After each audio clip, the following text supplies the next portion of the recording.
Uma das formas de nós descobrirmos o caminho certo, né, de descobrirmos o desenho da tampa da caixa chamada vida, é montarmos o desenho com os quebra-cabeças corretos.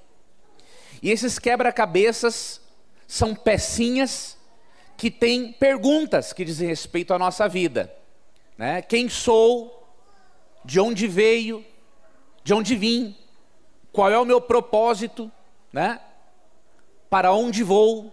Por que eu estou aqui? Então são as perguntas que nós temos que responder. E aí eu tentei mostrar para vocês que, partindo do pressuposto de que Deus existe, temos como encontrar essas respostas.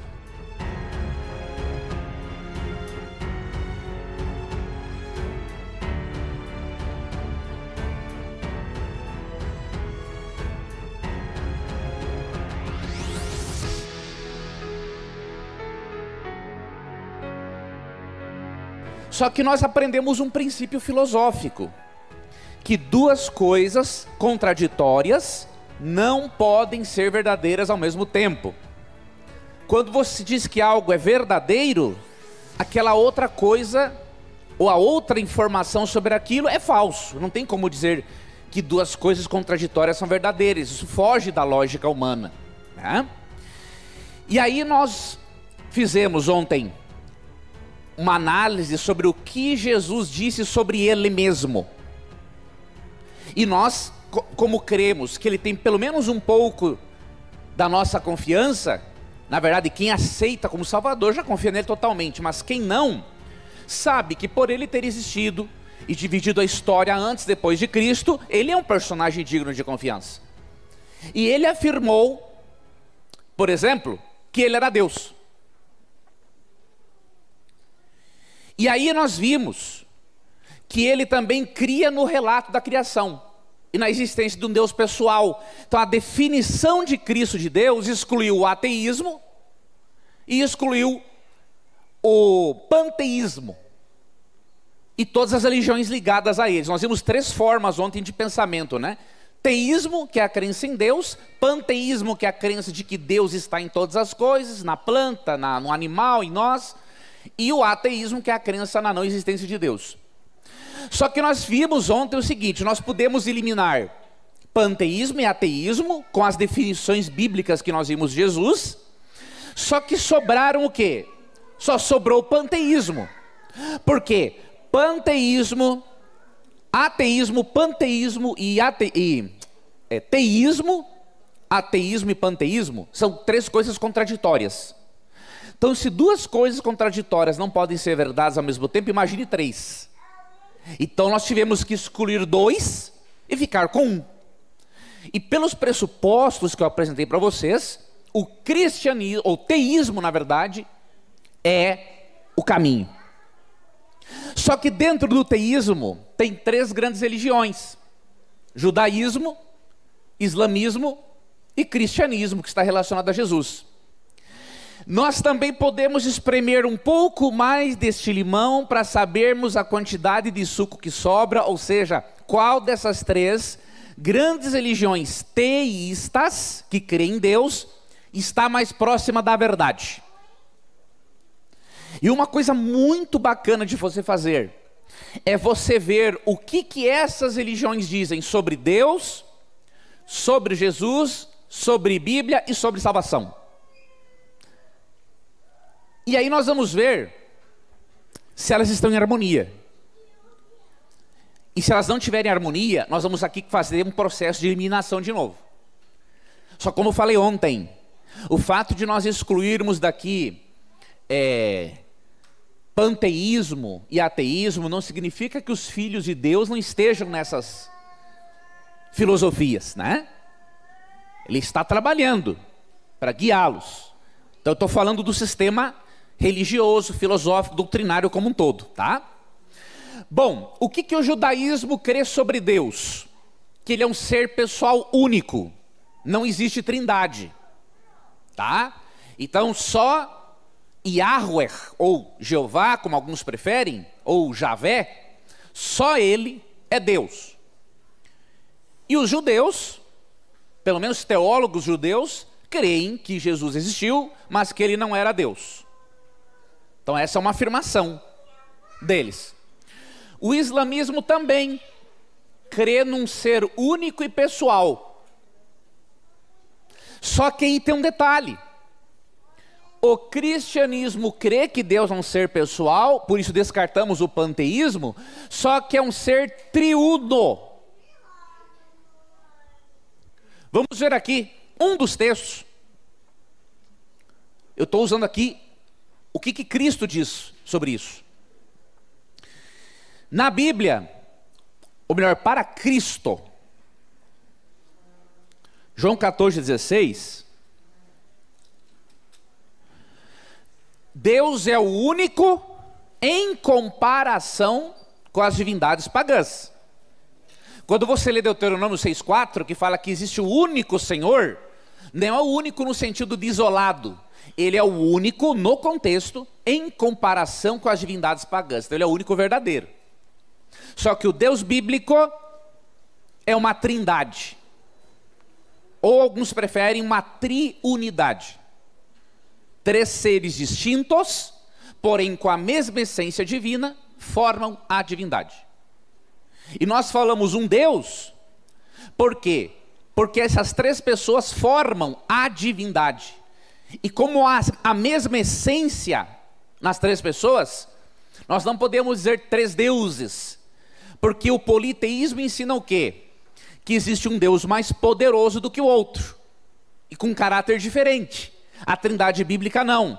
Ambos têm o mesmo poder, o mesmo caráter, mas são distintos. Quando Jesus orou em João 17, Pai, glorifica-me com a glória que eu tive de ti antes que houvesse mundo, ele não estava orando para ele mesmo, ele estava orando para um outro ser. Quando a Bíblia diz que Cristo está à direita de Deus, ele não está à direita dele mesmo. Como é que eu vou estar à direita de mim mesmo?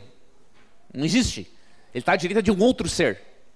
E o próprio Jesus disse em João 14,16 o seguinte: e eu rogarei ao Pai, e ele vos dará outro Consolador, a fim de que esteja para sempre convosco. Então Jesus claramente demonstrou que há 3 pessoas na divindade. Tanto que no batismo de Cristo, aqui em Mateus 3, 16 e 17, o texto diz assim: batizado Jesus, saiu logo da água, e eis que o Espírito desceu do céu sobre ele em forma de pomba. E eis que veio uma voz do céu que disse: eis é o meu filho amado, em quem me comprazo. A Bíblia assume que a divindade é formada por 3 seres distintos. Ou seja, na eternidade, você e eu vamos conhecer o Pai, Jesus e o Espírito Santo. Vai ser uma bênção. Eu tenho uma curiosidade assim extraordinária de conhecer as 3 pessoas da divindade, vê-las juntas, né? Bom, já vimos que essa definição triuna de Deus, ela não é aceita pelo islamismo e nem pelo judaísmo. Jesus, o que eles falam sobre Jesus? O judaísmo diz que Jesus não é Deus. Não é Deus. O islamismo também diz que Jesus não é Deus.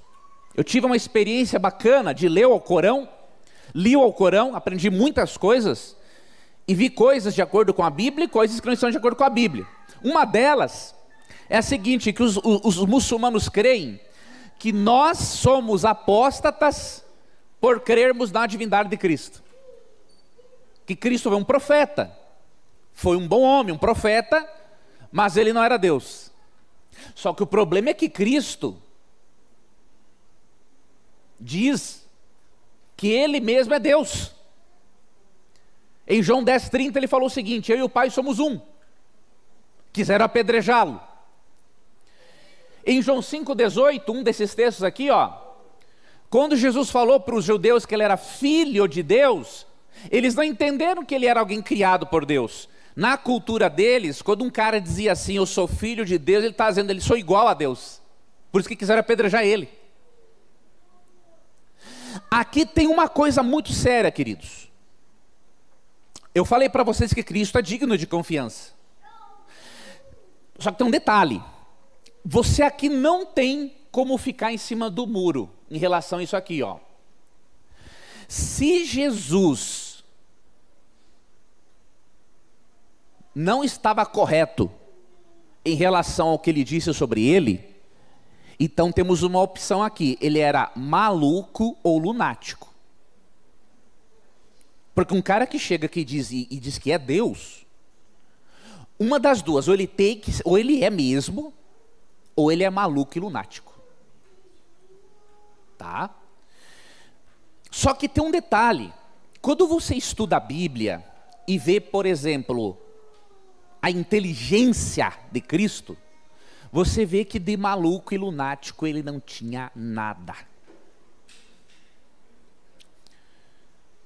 Uma das coisas que contribuiu para o doutor Augusto Cury deixar de ser ateu foi essa análise que ele fez da inteligência de Cristo.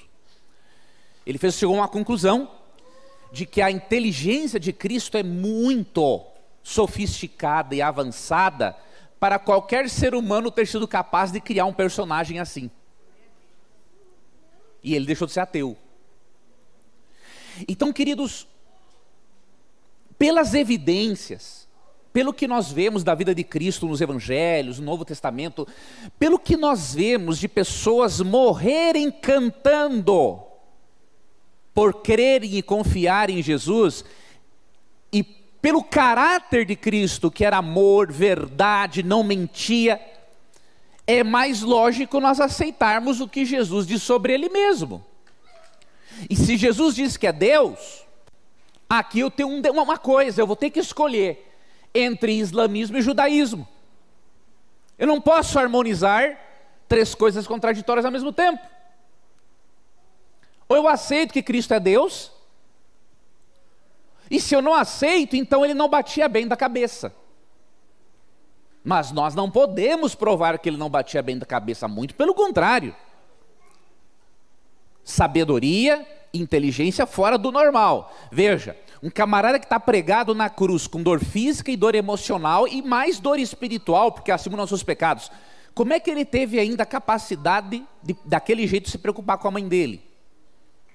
Fala assim: mãe, eis aí teu filho. João, né? João, eis aí tua mãe. Ou seja, ele está preocupado com como que a mãe dele iria ser cuidada. Ou seja, um ser humano em extremo estado de dor, ele não tem assim, é muito raro ele conseguir se preocupar com outro, porque ele está num extremo estado de dor física e emocional. Só que ele tinha uma inteligência emocional tão avançada que ele conseguia fazer isso. Então ele não pode ser um louco, irmãos. Então, se ele disse que é Deus, e se você dá crédito a ele, você já está vendo aqui, ó, que nós já temos como eliminar mais algumas coisas. Bíblia. Judaísmo diz que só o Antigo Testamento é a palavra de Deus. O islamismo diz que o Corão é uma revelação superior à Bíblia, ou seja, eles creem que a Bíblia também é de Deus, mas o Alcorão é uma revelação superior. Já para o cristianismo, toda a Bíblia, Antigo e Novo Testamento, é a única revelação de Deus. Lembre que Jesus falou ontem em João 17:17, a tua palavra é a verdade. E aqui, eu não vou ler agora, mas aqui, em 2 Pedro 3, 15 e 16, Pedro, queridos, incluiu os escritos de Paulo entre os livros inspirados. E Paulo escreveu, como nós cremos que ele escreveu também Hebreus, dos 27 livros do Novo Testamento, 13 foram escritos por Paulo.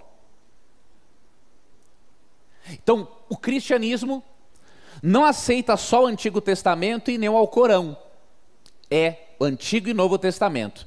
E salvação, queridos, esse é um outro conceito que você pode usar.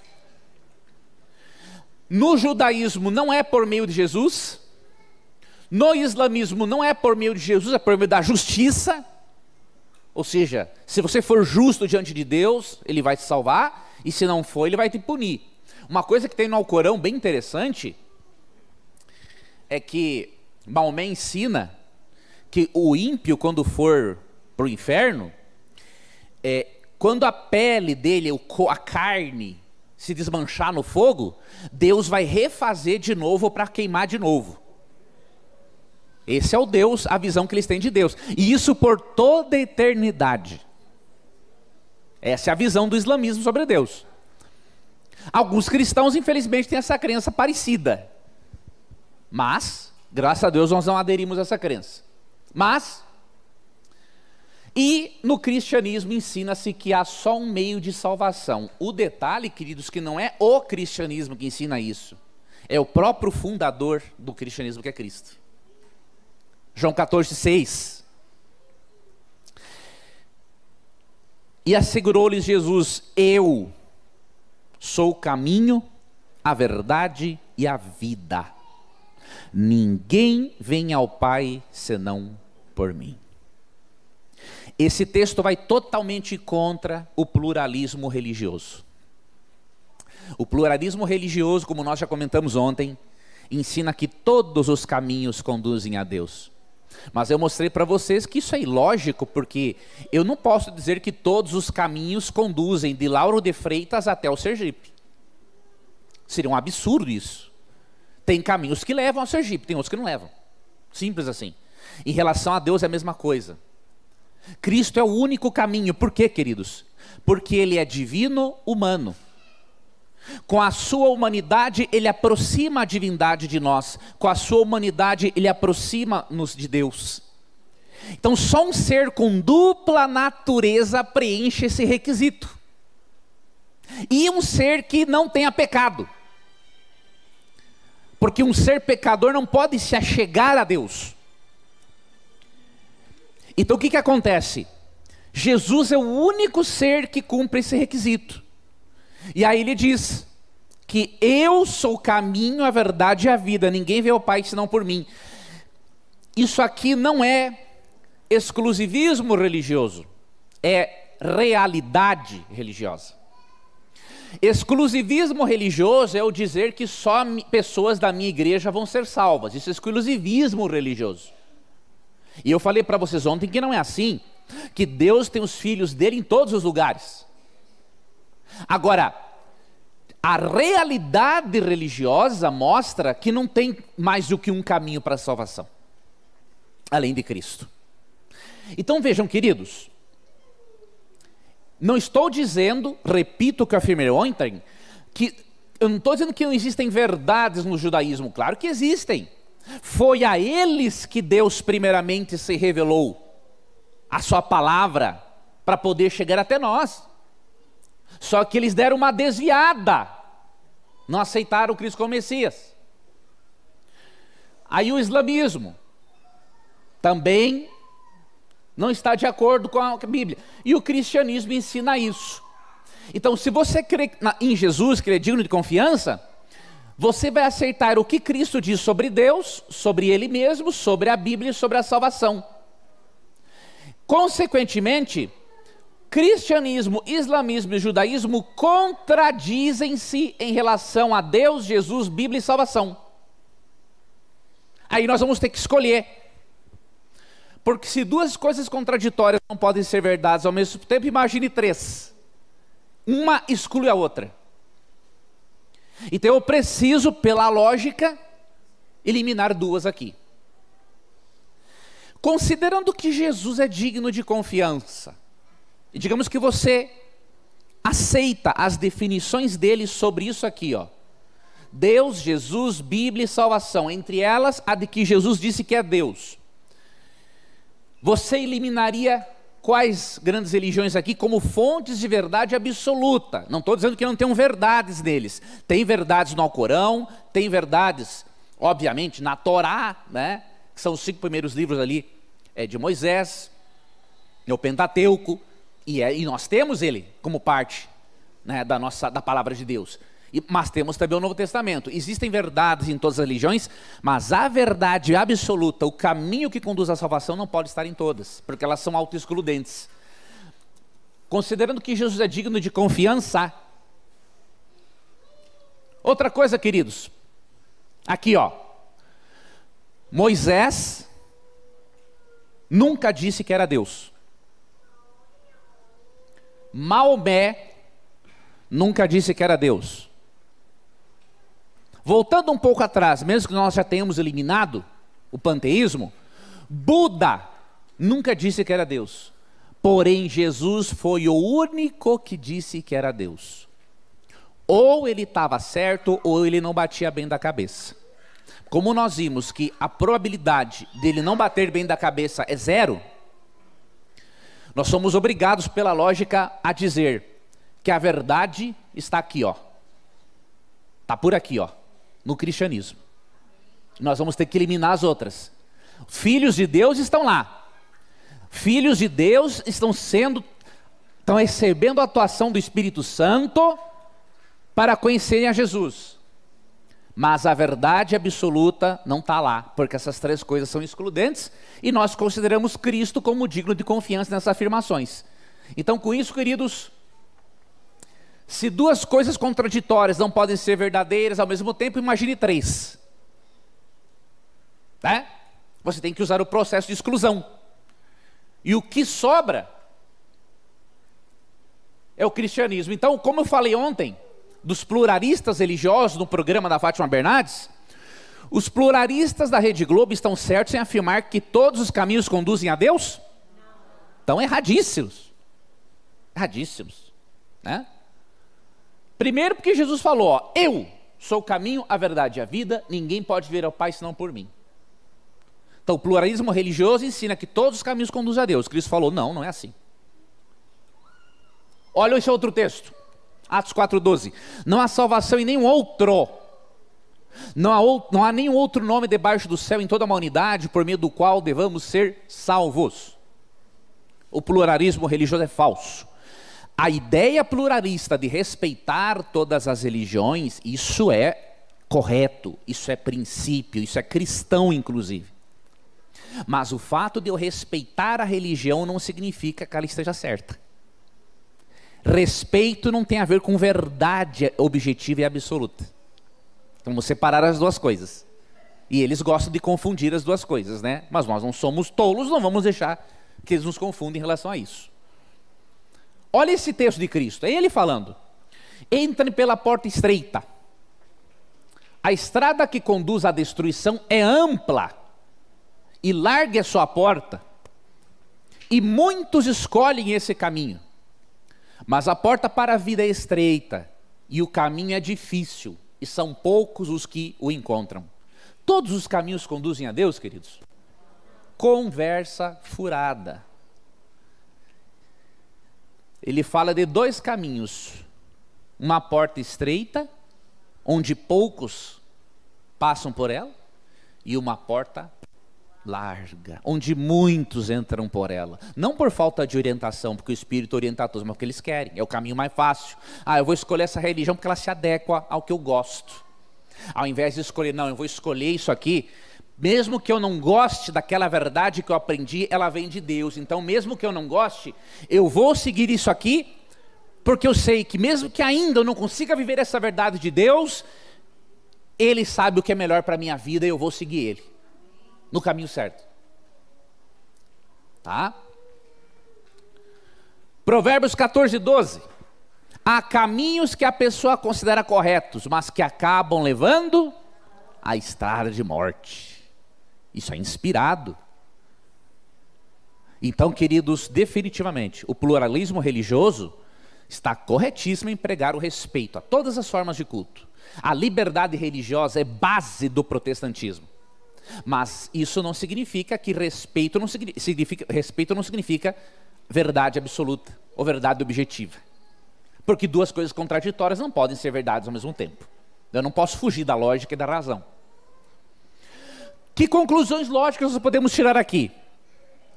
O judaísmo contém verdades, mas não possui a verdade completa. O islamismo também contém verdades. Por exemplo, no Alcorão, Maomé ensina que não se deve comer carne de porco.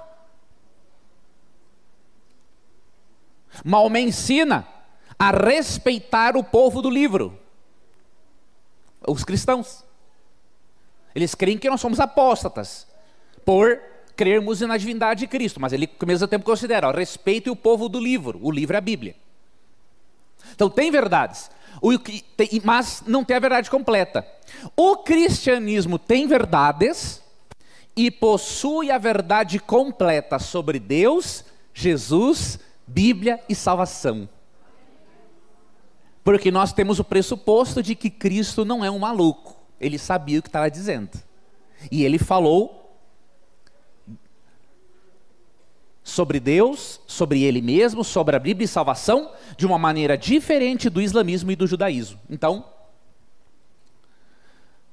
você está apto para saber que, segundo Jesus Cristo, você não deve ser hinduísta, budista, espírita, pluralista, judeu, muçulmano ou ateu. Cristo lhe chama para ser um cristão, se você confia nele, se você acha que ele é digno de crédito, pelo menos por ser um personagem histórico. E aí ele fala o seguinte: Jesus lhes disse, vão ao mundo inteiro e anunciem as boas novas a todos. Quem crer no quê? Nas boas novas dele, que é o evangelho, a boa notícia de salvação. Quem crer e for batizado será salvo, mas quem recusar a crer será condenado. Cristo nos manda irmos ao mundo inteiro e anunciarmos o evangelho, ou seja, existe salvação para quem crê na morte e ressurreição de Cristo e o aceita como Salvador. Então ele está dizendo para você o seguinte: o caminho é você ser cristão. Ele não tem meio termo. Deus não tem meio termo.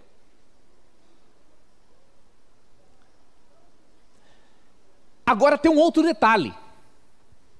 Tá, Leandro, nós vimos pela lógica, pelo pressuposto que você usou, que o cristianismo realmente é verdadeiro. Poderíamos usar, como eu disse ontem, outros pressupostos, tá? Mas eu parti desse. Mas se há tantas religiões cristãs, qual delas escolher? Porque existem muitas. E o detalhe é o seguinte: existem muitas religiões cristãs, e aqui nós vamos ter que usar de novo aquele princípio, queridos. Duas coisas contraditórias não podem ser verdadeiras ao mesmo tempo. Nós estamos espremendo limão. Vocês estão vendo que o suco está diminuindo cada vez mais?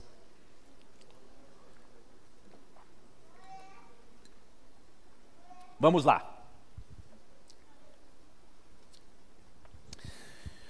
Se entre diferentes religiões mundiais há algumas verdades que têm origem em Deus, porque Deus pode se revelar a esses povos também, é óbvio que entre as muitas igrejas cristãs há muito mais verdades sobre ele e sua palavra. Então, se Deus pode revelar verdades a um budista, a um hinduísta, que são panteístas, a um espírita, se Deus pode revelar verdades a um judeu, a um muçulmano, é óbvio, né, que existem verdades lá. Só que tem um detalhe: muitas igrejas cristãs, por fazerem parte do cristianismo, elas têm mais verdades do que as outras, tá?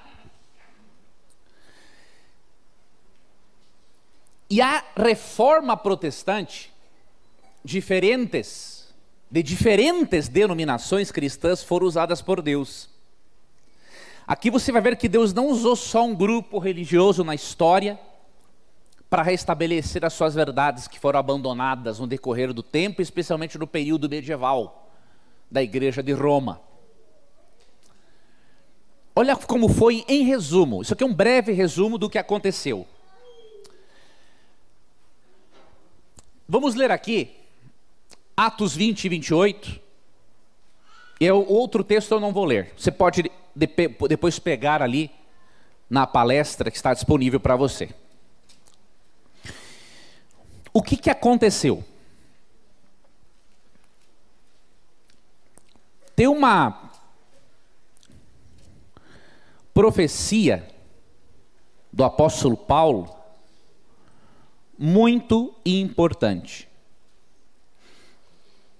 Atos 20 e 28.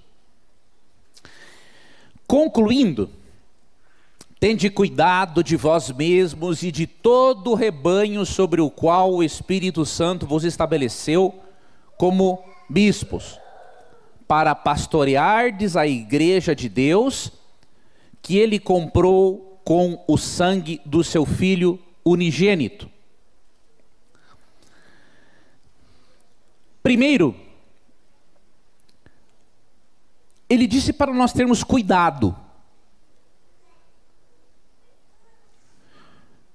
porque o rebanho de discípulos de Cristo, as ovelhas, que foram compradas pelo seu sangue, elas precisam ser pastoreadas, e se elas precisam ser pastoreadas, isso requer um certo cuidado. E por que ele diz cuidado?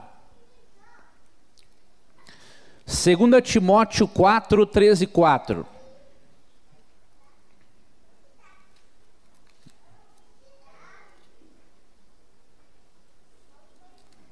Segunda Timóteo capítulo 4, versos 13 e 4, diz assim: porquanto chegará o tempo em que não suportarão o santo ensino. Ele está prevendo uma corrupção do cristianismo.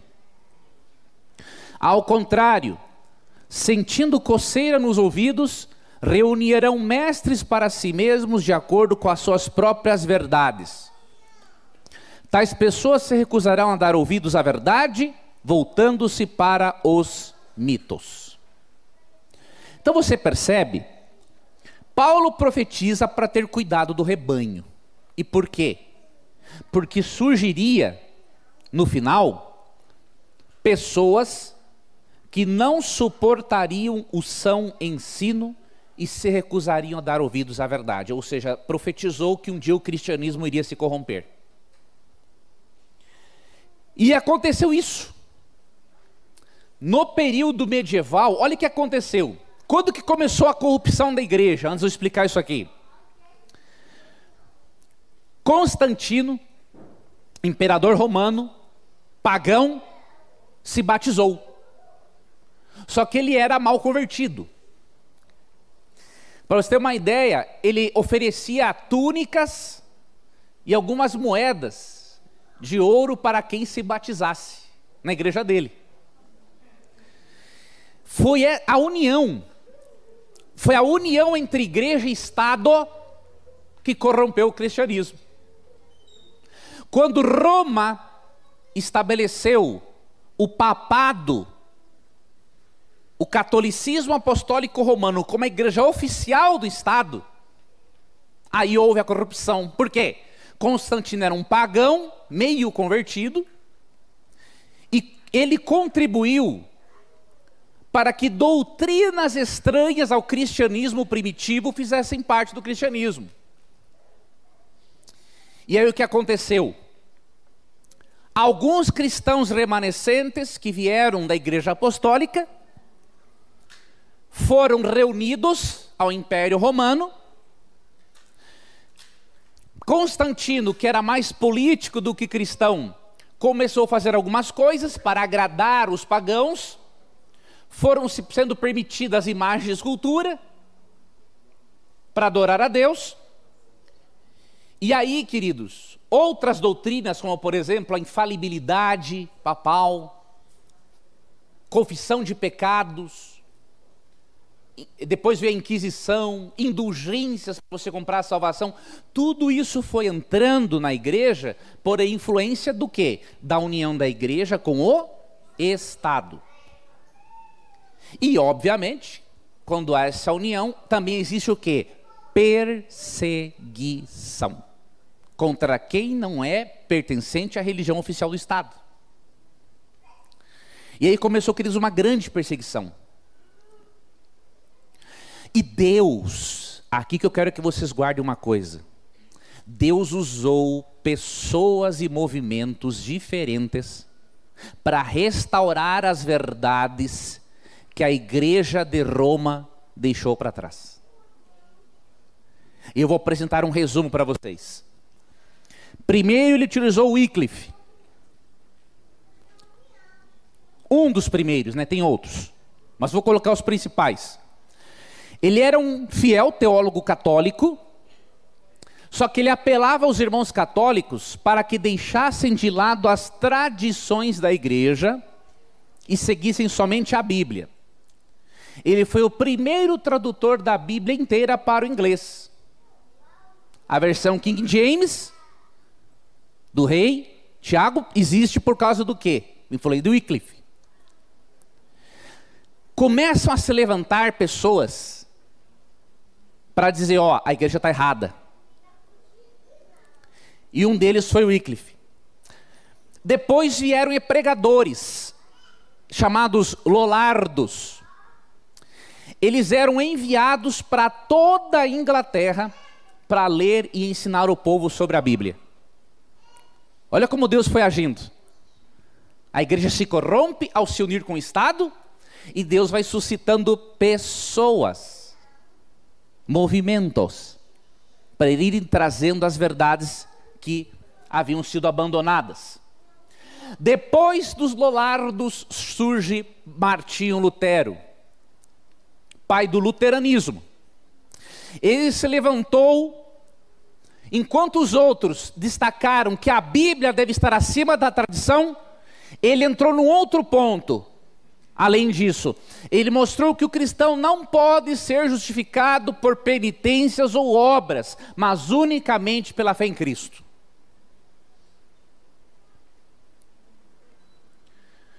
Teve o período da Contra-Reforma, em que os teólogos católicos se armaram doutrinariamente e também no sentido literal do termo para acabar com os protestantes. Mas esse indivíduo aqui chamado Martinho Lutero, para mim ele era gaúcho, irmãos.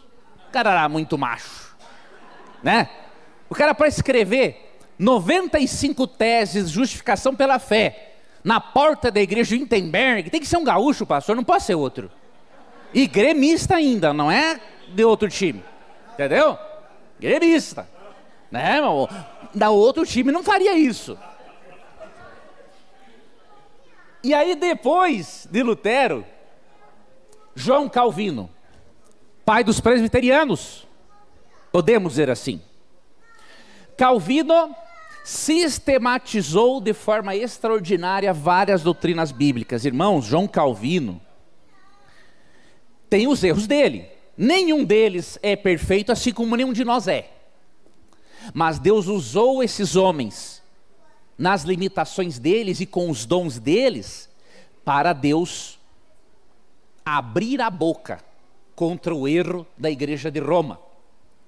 Calvino, ele sistematizou doutrinas de forma muito interessante. Por exemplo, existem as Institutas da Religião Cristã, que são vários volumes, mas eles conseguiram transformar esses vários volumes em 3 volumes grossos, de teologia sistemática de João Calvino.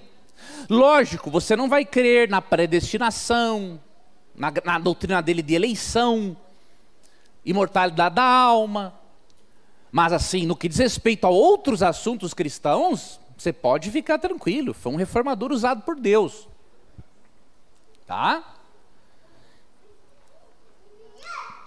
Aos puritanos,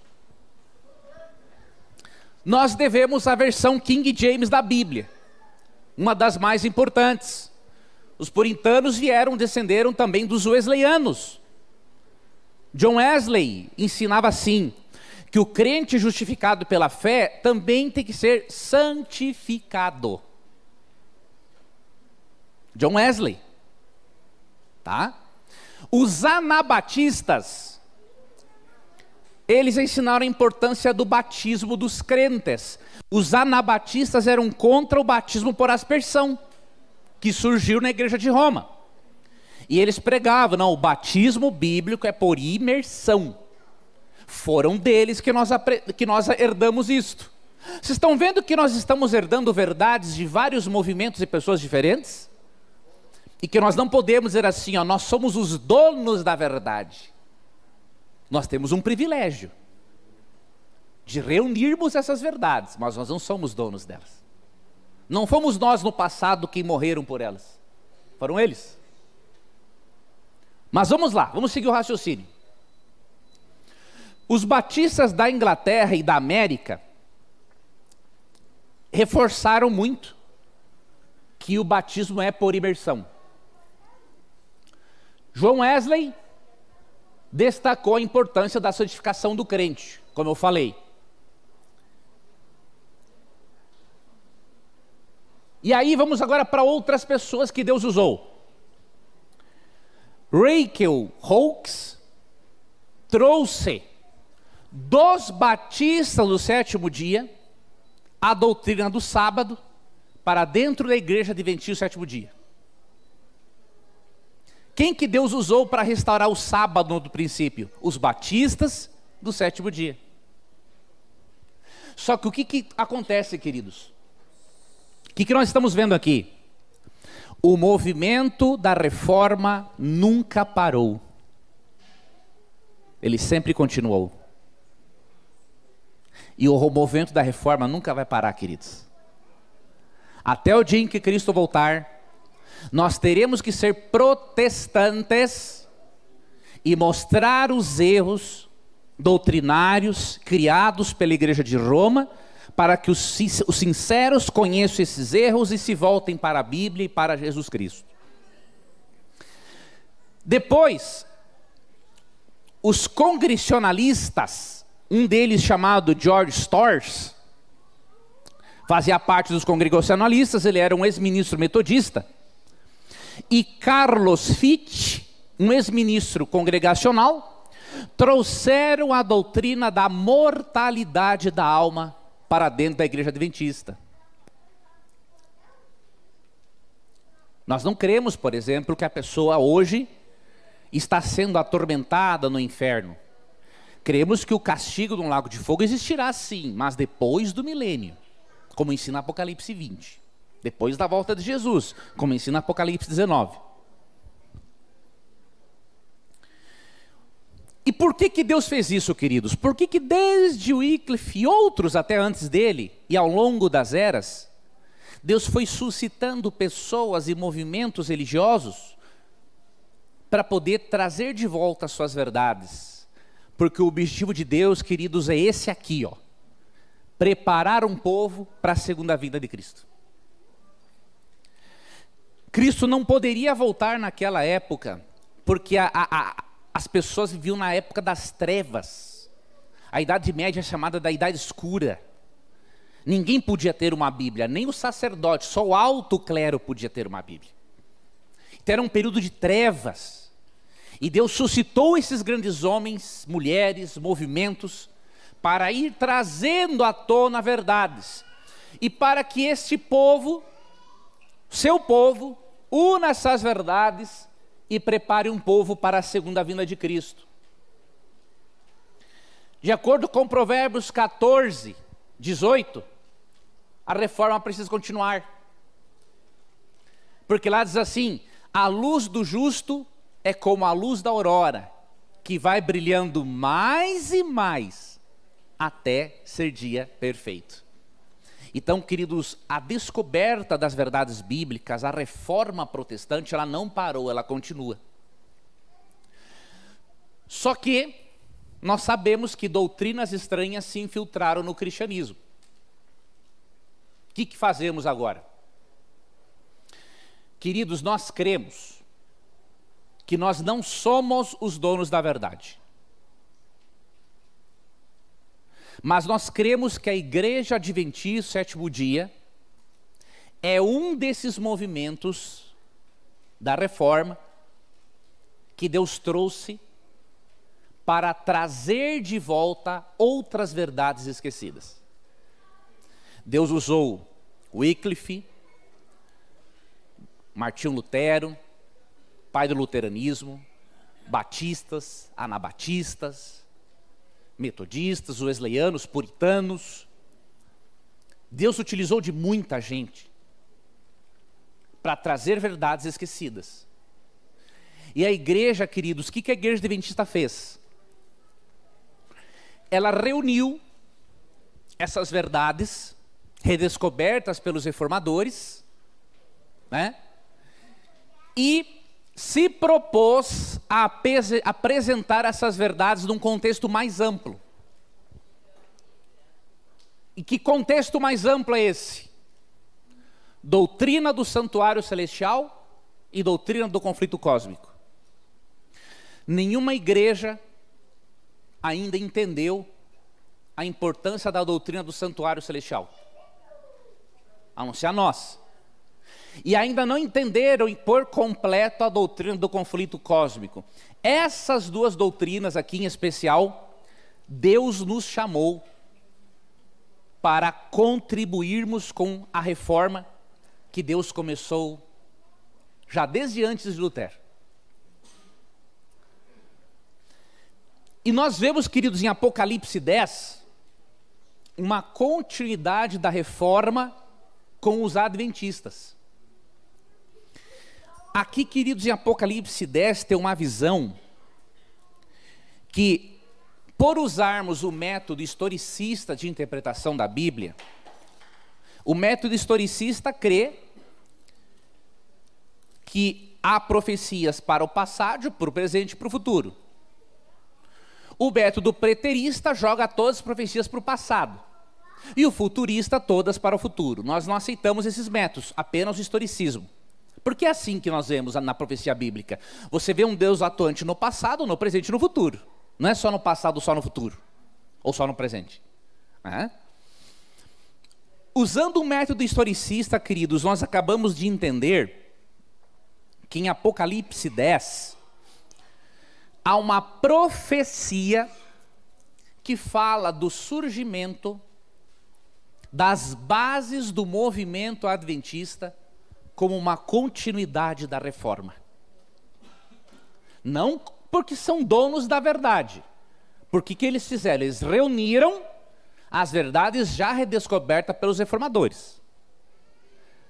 Mas foi a igreja que melhor reuniu essas verdades e contribuiu com a redescoberta da doutrina do santuário celestial e da doutrina do conflito cósmico, coisa que vocês vão estudar na classe bíblica aqui desta igreja, desse espaço Novo Tempo. Em Apocalipse 10, queridos, fala de um pequeno livro. João teve a visão de um livro pequeno. Este livro pequeno, eu não vou entrar em detalhes, mas eu vou dar a explicação geral para vocês, e vocês vão estudar isso mais detalhadamente. Esse livro pequeno simboliza o livro de Daniel. Em Daniel 12, 4, Deus falou, e também nos versos seguintes, que o livro de Daniel seria selado para o tempo do fim.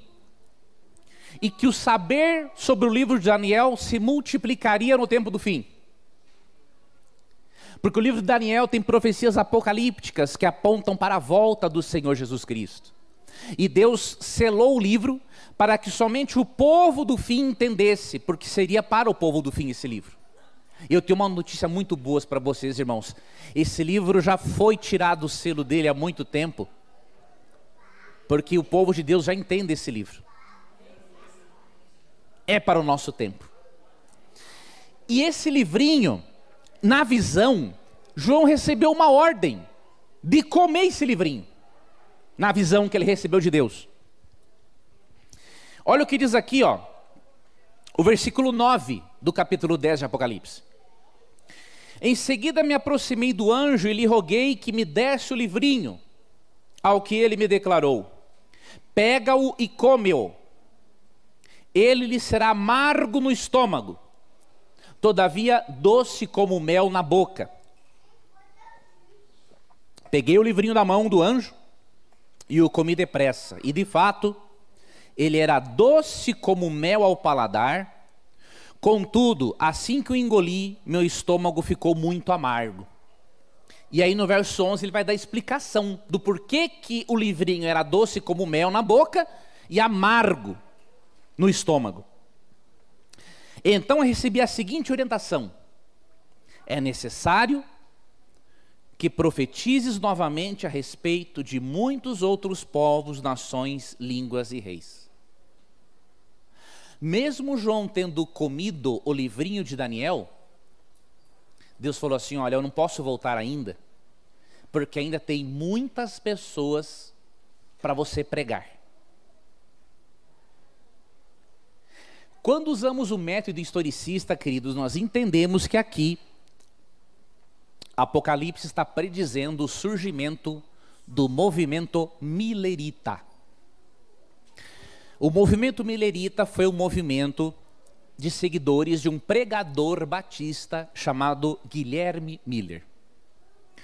Guilherme Miller, assim como muitos pastores contemporâneos, começaram a estudar profundamente as profecias de Daniel e chegaram à conclusão de que aquela profecia de Daniel 8,14, que diz assim: e até 2.300 tardes e manhãs e o santuário será purificado, Miller entendeu que aquela profecia, que a purificação do santuário se referia à purificação da terra.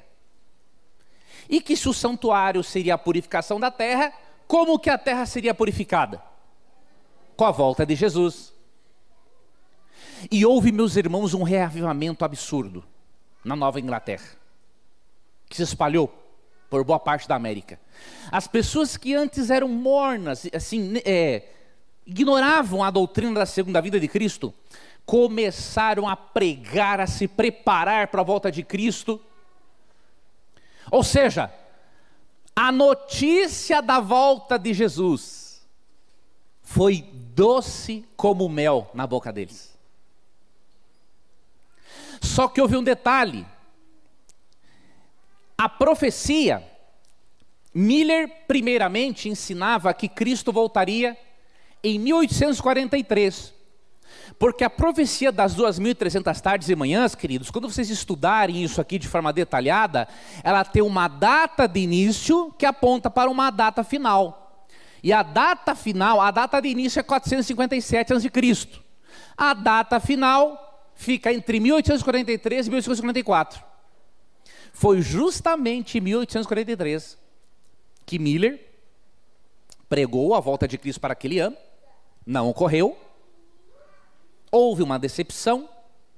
E depois Miller, motivado por um dos seus amigos, decidiu ser mais específico quanto à data. Ele calculou que Cristo viria em 22 de outubro de 1844. E por quê?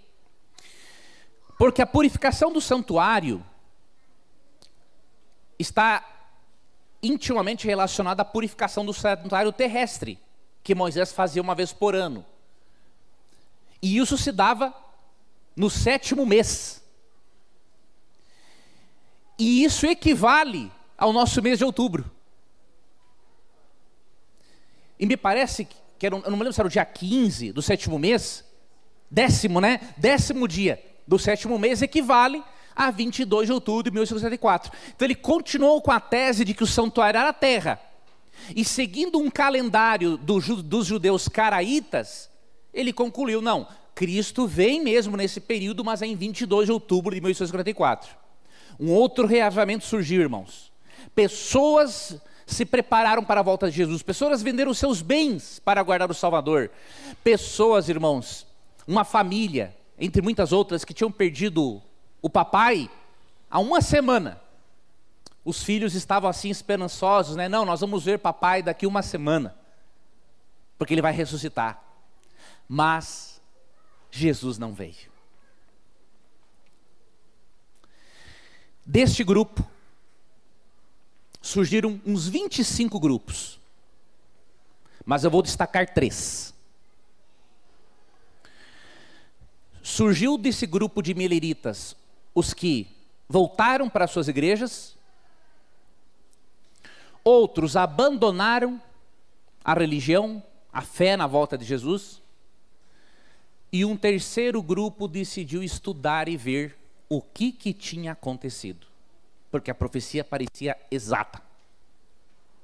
Foi desse grupo de mileritas, queridos, que surgiu a Igreja Adventista do Sétimo Dia. A igreja estudou e viu que o santuário a ser purificado não era a terra como pensava Miller honestamente. A igreja descobriu que o santuário a ser purificado, de acordo com Daniel 8,14, é o santuário celestial. E que, portanto, a data está exata. E em 22 de outubro de 1844 aconteceu uma coisa, mas não era a volta de Jesus. A data estava certa, o evento estava errado. Qual era o evento? A purificação do santuário celestial equivale à purificação do santuário terrestre em Levítico 16, que por sua vez é um juízo. Então, quando a Bíblia fala em purificação do santuário celestial, ela está falando de um juízo pré-advento, ou seja, que ocorre antes da volta de Cristo, no qual Cristo, além de já perdoar o seu povo, ele vai tirar dos registros celestiais os pecados ali registrados. E quando ele terminar essa obra de juízo, ele volta para nos buscar. Então, o que aconteceu em 22 de outubro é que, de 1844, Cristo deixou de ser somente nosso intercessor e passou a ser agora também o nosso sumo sacerdote, acumulando duas funções: intercessor e juiz. Intercessor e juiz. E olha como a doutrina do santuário é importante. Por que Deus usou os adventistas para restaurá-la? Quando você sabe que o seu advogado de defesa, Jesus, é ao mesmo tempo o seu juiz na função de sumo sacerdote, tem como você ser condenado? Se o seu advogado de defesa é o seu juiz, você tem como ser condenado? Só se você quiser. O único que pode condenar você à perdição eterna é Cristo, porque Ele é o juiz, e foi Ele que morreu na cruz por você.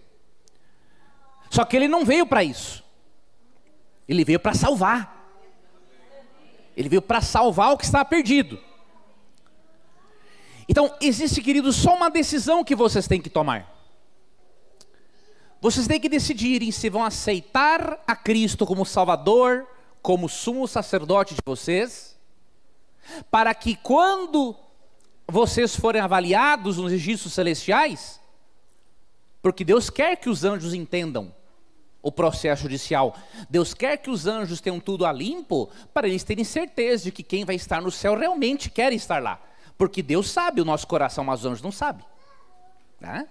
Então esse juízo é importante por isso. Então, se o seu juiz é o seu advogado de defesa, eu vou dizer uma coisa para você: você vai perder a sua salvação se você quer. Se você quer. O seu advogado de defesa é o seu juiz. Glória a Deus. E Deus, queridos, como Ele quer preparar um povo para a segunda vinda de Cristo, e como nós vimos, se duas coisas contraditórias não podem ser verdadeiras ao mesmo tempo, é óbvio que nem todos os caminhos conduzem a Deus, até mesmo dentro do cristianismo. Por isso, queridos, que Deus tem um convite para os filhos dele que se encontram em todas as religiões, cristãs e não cristãs. E é um convite sério, que é esse de Apocalipse 18:4.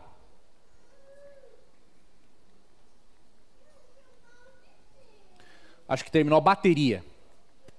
Pode passar para mim, meu irmão? Pode passar o slide. Isso. Ouvi outra voz do céu dizendo: retirai-vos dela, povo meu. Já explico, tá? Da onde? Para não ser cúmplices em seus pecados e para não participar dos seus flagelos.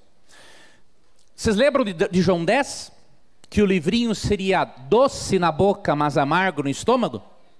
A notícia da volta de Jesus foi doce como mel para eles, mas o desapontamento por Jesus não ter voltado naquele ano foi amargo no estômago.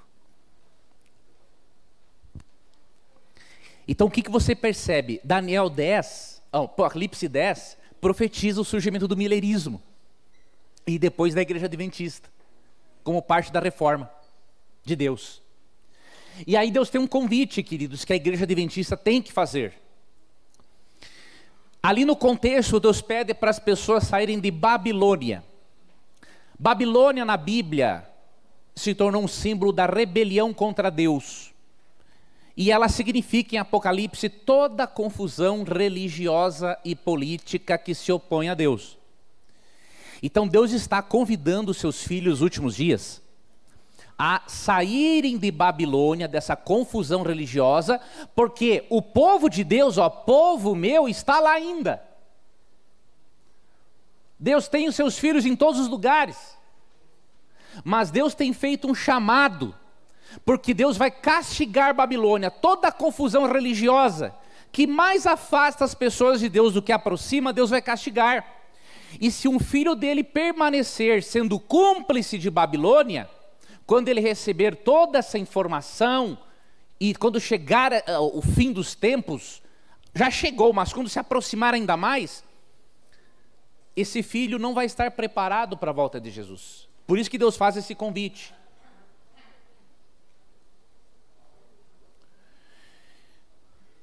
E aí, queridos, eu explico para vocês e vou concluindo.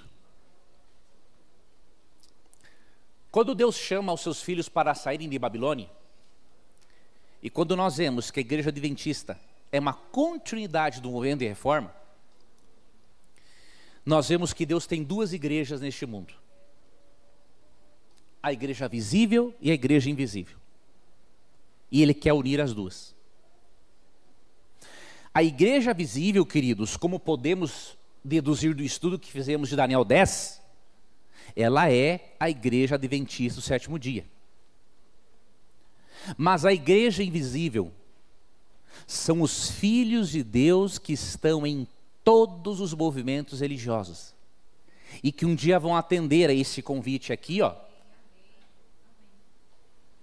para retirar-se do meio de Babilônia, e juntamente conosco formaremos o quê? Um só povo. E este povo, a igreja visível, com a igreja invisível, vai se unir em torno da mensagem de Apocalipse 14, 6 a 12, que fala da pregação do evangelho eterno, juntamente com 3 últimos recados e avisos de Deus para a humanidade.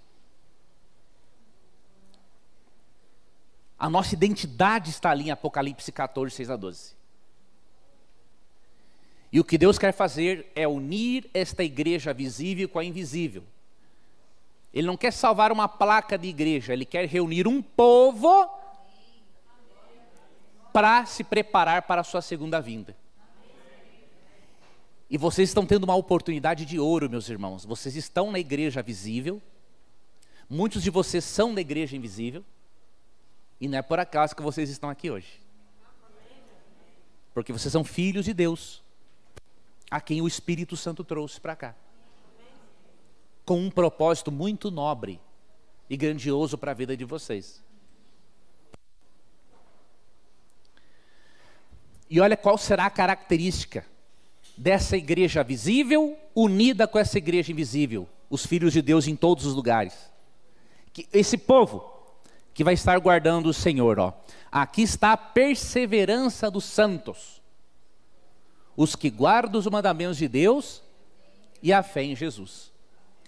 Quantas igrejas você vê preservarem a lei de Deus como sendo um código moral imutável? A maioria das igrejas ensina 9 mandamentos. Muito poucas ensinam os 10 mandamentos. Não, queridos, que a lei é um meio de salvação, não é isso, tá? Ninguém é salvo pela obediência à lei. A salvação é pela graça, só que tem um detalhe: eu preciso materializar esta graça, demonstrar que ela foi eficaz na minha vida.